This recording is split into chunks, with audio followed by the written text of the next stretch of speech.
Tony Robbins is a force to be reckoned with. If you're not familiar with the man, he's one part religious revival preacher, one part businessman, and one part therapist. His days-long seminars are full of shouting and dancing, crying and laughing, all part of Tony's recipe for spiritual breakthroughs and life-changing moments. This is a man that led Oprah on a firewalk, but also yelled at a participant for defending the Me Too movement. According to his website, he's empowered more than 50 million people from over 100 countries and written 6 international bestsellers, invested in over 100 businesses, and has worked with world leaders, rock stars, and CEOs. Clearly, there's something about Tony that draws people to him. So let's take a look at what makes this 6'7", 265-pound man tick, and how he went from an abusive childhood to building a global following and selling out arenas all over the world. Now, during Tony's seminars, he often refers to his troubled upbringing to help his participants relate to him. You see, he grew up with a mother who was unstable, to say the very least. She was addicted to drugs and alcohol, and she physically abused him as a child. One time, she poured liquid soap down his throat. Another time, she chased him around the house with a knife. As the oldest of 3 children, Tony felt responsible for protecting both his younger brother and sister. As he puts it, he became a practical psychologist, quote, just out of necessity. He began to learn how to read his mum's behaviour so that he could anticipate her violent moods. But the hardships of his childhood also helped to shape him into the man he is today. One particular incident was instrumental in that. Tony remembers how there was once a Thanksgiving when he was 11 where his family couldn't afford a decent meal. A man that they'd never met before came knocking on their door with bags full of groceries and an uncooked turkey. Now, Tony's father had always told him that no one gave a damn about anyone else, but yet there was a man who was simply there to give. He wanted nothing in return, and that opened Tony's eyes. From that moment on, he decided he wanted to help others too. Being so poor, Tony had always wondered why some people have beautiful lives while others have miserable ones. Why was it that some people were so successful while others just weren't? Considering his turbulent upbringing, it's no real wonder that he was so curious. He'd always been one of those have-nots. But then, when Tony was 17, he experienced another turning point in his life. He discovered Jim Rohn. Jim Rohn was a public speaker and self-made millionaire who'd spent decades preaching the importance of self-discipline. He was famous for sayings like, "Discipline is the bridge between goals and accomplishment," or "Don't wish it were easier, wish you were better." Now, working as a janitor and a mover on the weekends, Tony had no idea who Jim Rohn was. But the idea of a man sharing his life's wisdom in just a few hours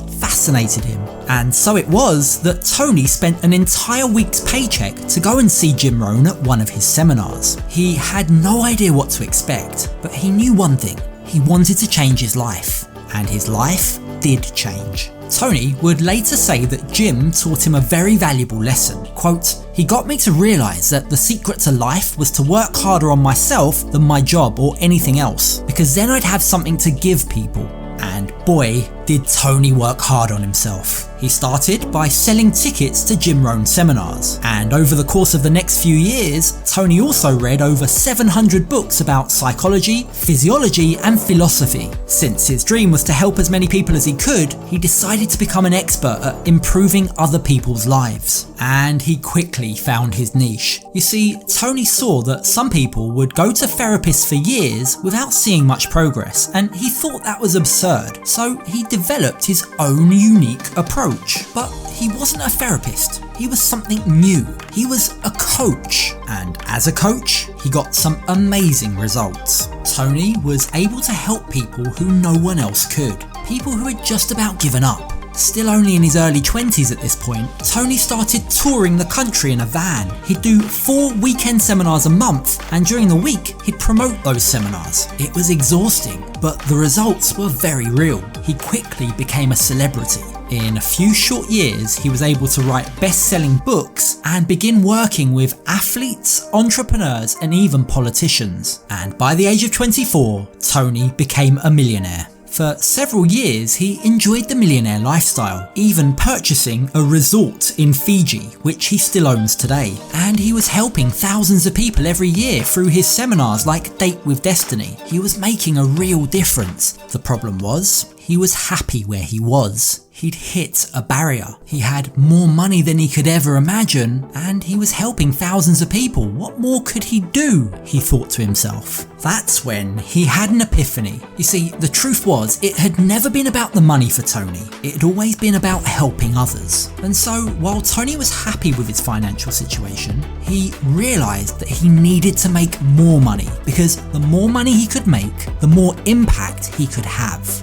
And that realisation set him free. Today, Tony Robbins is worth hundreds of millions of dollars. His Date with Destiny seminar, which he's been holding for decades, costs participants $5,000 each. He gets paid a 7-figure salary to coach clients one-to-one, but much of his wealth also comes from the businesses that he's invested in. You see, along with the celebrity status that Tony's developed, he's made some important connections. Over the years, he's coached everyone from Oprah Winfrey, Andre Agassi, Bill Clinton, Serena Williams, Leonardo DiCaprio, even Nelson Mandela and Princess Diana. And for decades, he's also been the personal coach to famous billionaire investor Paul Tudor Jones. Mark Benioff, the billionaire who created Salesforce, is very clear that he owes his success to working with Tony. In fact, Mark trusts Tony so much that he once jumped into a river full of poisonous snakes in the middle of the night just because Tony told him to. But it wasn't a stunt or a test of loyalty. It was apparently a lesson about facing your fears. And Tony was there jumping in right alongside Mark. And it's that unorthodox approach and fearlessness that's part of Tony's allure. And it's led him to some very fruitful business relationships. Aside from the 100+ companies that he's invested in, he's also involved in at least 31 companies on a more hands-on basis, personally managing 12 of them. All told, these investments generate about $6 billion in revenue each year. But that brings us on to the next question. How has Tony achieved this level of success? What's his secret? Tony is like the Energizer Bunny. His seminars often run for 12 hours each day, and after a seminar ends, where most people might feel exhausted, Tony regularly has meetings with people afterwards, late at night, just so that he can personally help them. Sometimes his days run as long as 16 hours, and by the way, he's not a big fan of sleep. He only gets about 3 to 5 hours each night. So how does he do what he does? Well, part of his success is his daily routine. It starts with a self-designed meditation practice that lasts about 10 minutes. Then he goes through a 30-minute workout that was designed and created by Billy Beck III, who also happens to be Dwayne "The Rock" Johnson's trainer. This workout, though short, packs a punch. It involves exerting yourself to the max and even features a little contraption called the torture machine. On event days, he'll spend time in a cryo chamber or in his 212-degree Fahrenheit sauna. And there is something else that helps Tony with his seemingly superhuman energy. Something that could have killed him. You see, in 1994, at 31 years old, Tony was diagnosed with a tumour in his brain. This tumour affected his pituitary gland, and it's the reason why he grew 10 inches while in high school. But it also meant that his life was potentially in danger. Doctors wanted to operate on his brain, but Tony refused, fearing that the complications would wreck his body. But then, one doctor pointed out that the tumour wasn't actually having any negative effects. In fact, if anything, it was the opposite. It actually gave Tony the ability to recover from stress at an incredible rate. From that moment on, Tony accepted the tumour and now lives with it, though it has stabilised. And it's all these things, his workouts, his meditation, his biological uniqueness, they all partially explain why Tony has such a powerful presence. But perhaps there's something even simpler at work. As Tony explains, quote, "When you're pushing to do something, you only got so much willpower. But when you're pulled, when there's something larger than yourself that you're here to serve and that you believe you're made for, that brings energy." Maybe that's why, at 62 years old, he still hasn't slowed down. As wealthy as he is, he could easily retire and live a life of ease by one of his oceanfront properties. Instead, through his partnership with Feeding America, he's helping to feed hungry families. You see, after that Thanksgiving when he was 11 years old, Tony started feeding the families around him. First 2 families, then 4, and doubling it every year. Now, years later, he's fed hundreds of millions and aims to hit 1 billion people.